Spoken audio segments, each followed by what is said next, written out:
Yo, what up, man? Chris, I'm about checking back in, man, back with a vlog, man. Make sure that like button, that subscribe button away, and I appreciate all the support, man. Austin, Texas, what up? That's where I'm at right now, man.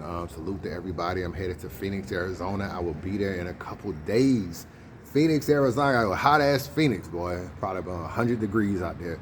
But I'll be in Phoenix in a couple days, man. But I just got through watching Chrome, man. Figure I'll pull over and do a recap. I don't even know where I'm at. Some office complex, some shit going on.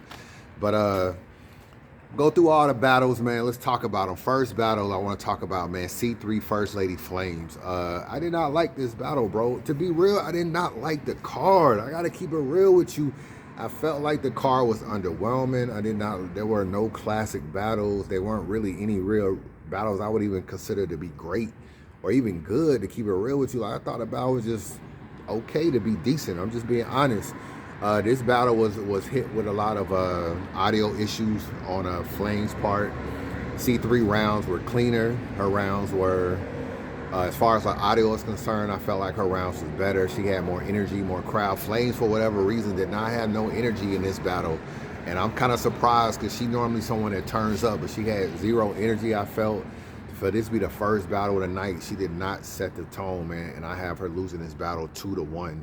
And that's pretty much where I'm at with that. So this battle was definitely not crazy at all. And they kept fixing Flame's mic, which I think threw her off. But even the start of her round, I still feel like she did not bring the energy that was needed. And that's pretty much where I'm at with that battle. Rosenberg Raw and Chayna Ashley. I did not like this battle either, to be honest with you. First time me seeing Raw battle a female, and I just felt like too many jokes, man. Too many fat jokes. Too many I want to fuck you joke. Bro, you want to fuck Chayna Ashley, bro? Like, that's an automatic L right there, bro. You had bars in your rounds about smashing Chayna Ashley. That's an automatic L, my nigga. You know what I'm saying? So you had that going on, and it's just like, bro, you just too many jokes, snack jokes. I give you this dick, you take this dick. I give you this dick. You know, you gonna remember this dick. Like, I just felt like that just wasn't it. You had bars in there about like leave the bitches alone, fuck with the men for Chrome 23. That was not a crowd favorite. You know what I'm saying? Obviously, there's a lot of women coming to these Chrome events, a lot more than coming to like a typical URL event. So you got the women. You already turning some of the women off in the crowd by even saying that bar. And Chayna actually had a good battle, man. I felt like you trying to like flirt with her / talk that sex appeal talk, and she barking on you at the end of the day. She barking on you, and I felt like that was enough to win her the round. So I got her winning 2 of these rounds. I thought she kind of got past Raw, kind of. I ain't gonna say easy or whatever, like he just wasn't good, but this is a bad loss for Raw, because I feel like he lost the Mike P battle, so he didn't do Max out, and then he turns around, loses to Mike P, and then loses to Chayna Ashley. And I just think it's a bad look. You know what I'm saying? I just definitely think it's a bad look. There's certain people that can battle females, but I don't know if Raw had anything to talk about. And before the battle, I said, yo, this is a weird matchup. I know Eazy got Raw on his card. You know what I'm saying? Probably threw him a alley-oop, like, yo, I'm gonna get you a plate over there. Shayna Ashley is a person. It's just like,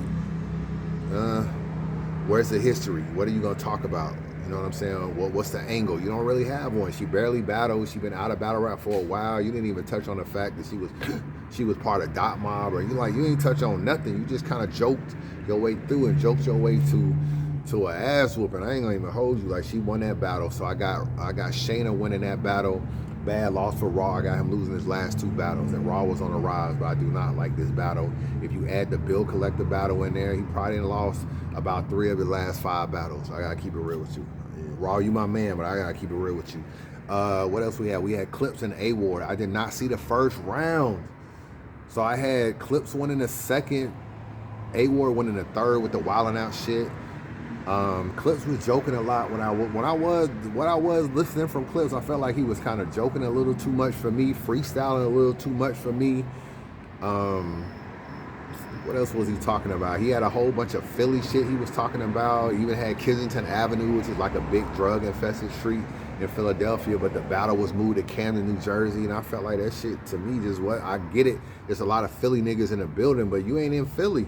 So I know you wrote like you was in Philly, but when they moved the battle, they been moved this battle too. Like, it ain't just get moved. Like, the bloggers been know about it, so I know the battlers know. and you didn't change your rounds. You kept it Philly, and I get it. Camden is close to Philly, but I don't know. To me, bro, that shit is just lazy writing. It's just that's why I say this is another kind of underwhelming battle. I just felt like it was okay. So I don't know who won the first. I can't tell you. 1-1, second and third was split. Whoever won the first won the battle, and I don't know who won the first. I gotta go back and watch it. We get to Eazy and Geechi. This main event was underwhelming as well. I didn't feel like it was a great battle on either side. I felt like it was a long battle. The rounds were long in my opinion. Eazy had a super long round and Geechi had a couple long rounds. And I didn't really think the battle was that crazy, but we're gonna go over it. Let's see. Eazy starts off in the first round talking about exposing him. Let me pick up my notes. Let me see. Talked about exposing him. He said, your name is Babe. How did you become Geechi Gotti? He talked about that. I'm a drug dealer. I got behind rock to make a profit. I was fucking with that bar. That bar was fire.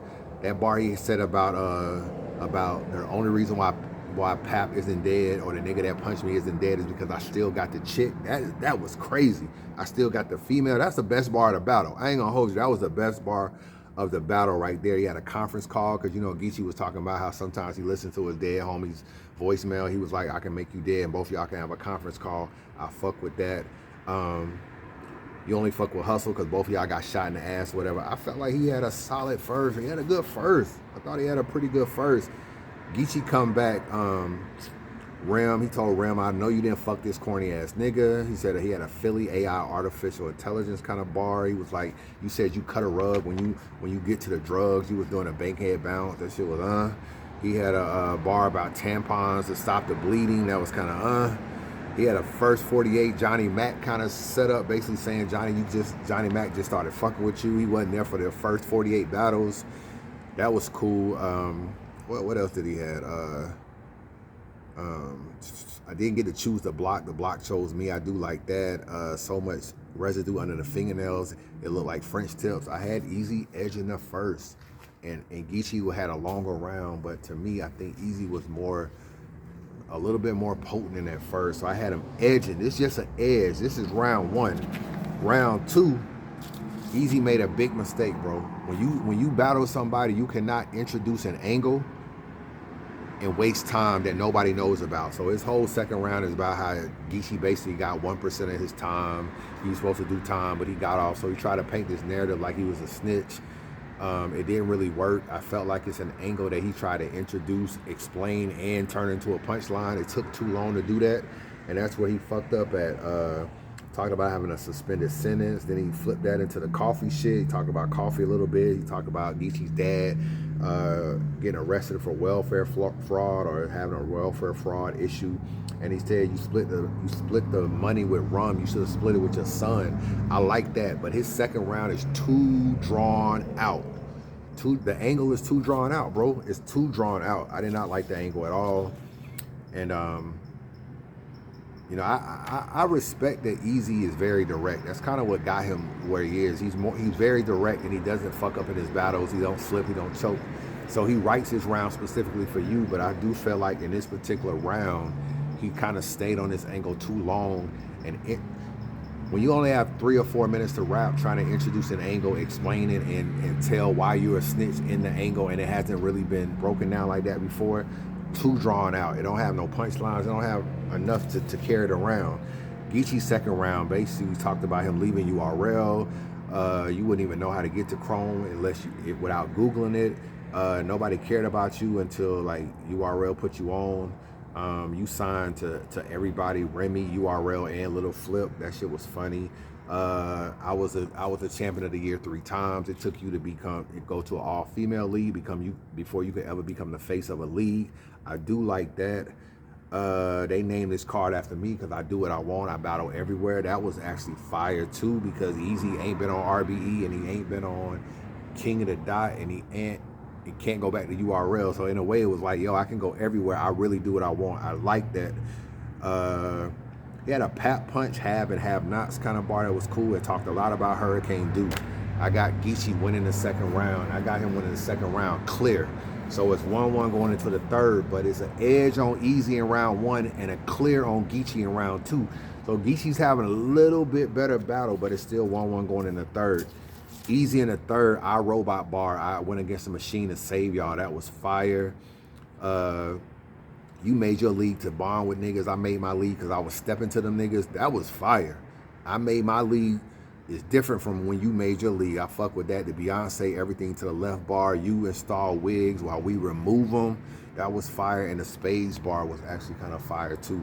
I felt like Eazy's third round is his best round of the battle. His third round was the best round of the battle. And I was like, Geechi is going to have to really come with it in order to win. I ain't like the way it started. I gotta keep it real with you. You started talking about this fiend shit and blew on a pipe. That's how I knew the talk was different.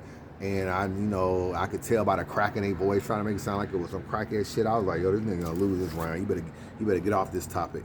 Talked about shooting a nigga before I could give him 3-4 rounds. Guy called time on him. That was fire. NDA, nigga duck at least. That was funny. But I got Geechi edging the third. I mean, not edging, but I got him winning the third. I think this is Eazy's first loss in a minute. I got him winning damn near every one of his battles from the time he started his URL run. But I do feel like Geechi won, bro. And I give a lot of credence to a nigga that can come all the way to the East Coast and get a win when you basically battling in your backyard. And Camden is super close. Everybody said, yo, Camden is like 20 minutes down the road from Philly and all this kind of shit. So at the end of the day, Geechi came over here in his nigga hometown and to me had a better battle. And talking to Remy like he did is what edged it to me in the third when he was like, yo, you fucking this nigga, or you got this nigga thinking he fucking a boss and all this kind of shit. He literally in Remy face like this, talking to us side by side like, yo, this is why, you stand for black, you and Papoose stand for black love. He held you down. Y'all got a kid together, all this kind of stuff. Stop doing this, and this. That approach, man, was so raw. But he OD'd on it, and I was kind of getting a little bit tired of it. It was kind of like he beat Eazy, but he kept going to where I almost was tired of the angle. But I still give him the battle. I still give him the third round. I say that. And yeah, shout out to Geechi, man. Let me see what I got in the third. You fucking a nigga bitch when you ain't got hands ain't a smart move. That shit was funny. You ain't never he told Rem, he was like, yo, you giving this nigga some pussy. This nigga barely get battle rap pussy. You got him thinking he fucking a boss. He can't even fuck the boss. Talking about the boss that be hanging with Verb and shit in the spaces.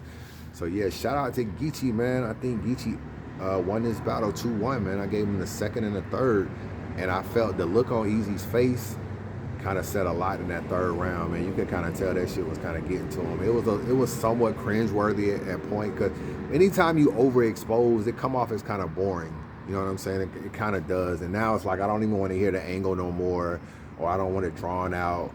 And if Eazy would have been a little bit better, bro, he probably would have still won this battle, even with the angle. Because if you take away the angle and just look at the rap, sometimes you be like, well, Eazy did his thing. You know what I'm saying? He might have out-rapped him at certain points. But I do feel like the angle was...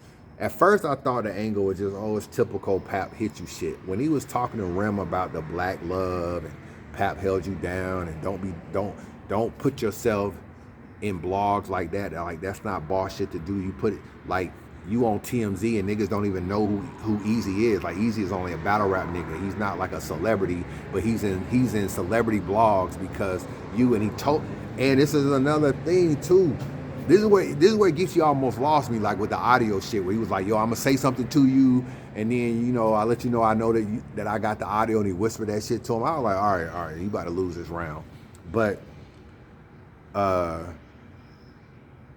with this whole Eazy and Pap shit, I told y'all I'm on record by saying that this shit is legit. That nigga got punched, and their relationship is some relationship that is beyond just business. You know what I'm saying? And I'm hearing that from very, very, very much reliable sources. But why am I hearing that? It's because Eazy talked too much. And I don't blame him. If I was smashing someone that was a celebrity that looked as good as Remy Ma, I'd probably have a hard time keeping my mouth closed too. So at the end of the day, oh shit, I heard that noise. I was like, what the fuck is behind me? At the end of the day, You know, Geechi was telling him in the third round, like, yo, this stop fucking niggas who run their mouth so much. And that shit was real talk, because everything that I'm hearing about Eazy and Rim is just, it ain't hearing it from Rim. It's because Eazy talking to battle rap niggas, and they running their mouth, he talking to them, and they talking to other people, and then it gets back to bloggers and certain people like that. So I do feel like a lot of that shit is true. You know what I'm saying? I do feel like a lot of that shit is true. I also was feeling the do part that he said, and I think that might have been in the second round, where he said, dude got Eazy on. Dude got him a Crucible or whatever, got him hooked up with bills, with the Crucible, got him on, help get him on URL. That nigga said after you beat Chess, you basically got rid of Dude. And that shit kind of hit a little bit for me too, because in a way, after Eazy got on, if you talk to someone like Dude, she'll be like, Eazy got cocky, he got big-headed. I remember when that nigga used to need me for this, and this, and used to try to get me to help him get on and everything. The nigga got on and got hot and got with gun titles, and he changed. And I hear that a lot. A lot of that shit Geechi said, it resonated with me. I got him winning the battle 2-1, man. Y'all let me know what y'all think, how y'all feel about it. Let me get out of here. I don't know what the fuck is behind this goddamn trash and debris and all that. But what y'all think about the battle, man? The event was terrible. I ain't gonna say it was terrible, because I don't want to hurt the pay-per-view, but it wasn't good. I'll be honest with you, it was not good. I'm gonna keep it a buck. This event was not good at all. Nobody went crazy.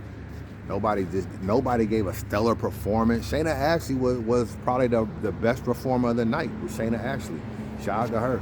Everybody else I felt like could have been better. I seen a better Eazy. I seen a better Geechi. Definitely a better Raw. Better First Lady Flamez. C3 was cool. C3 was pretty good too. But that's crazy. This event, the ladies were better than the men at this event. That's real talk. Unbiased review, man. Holla at your boy.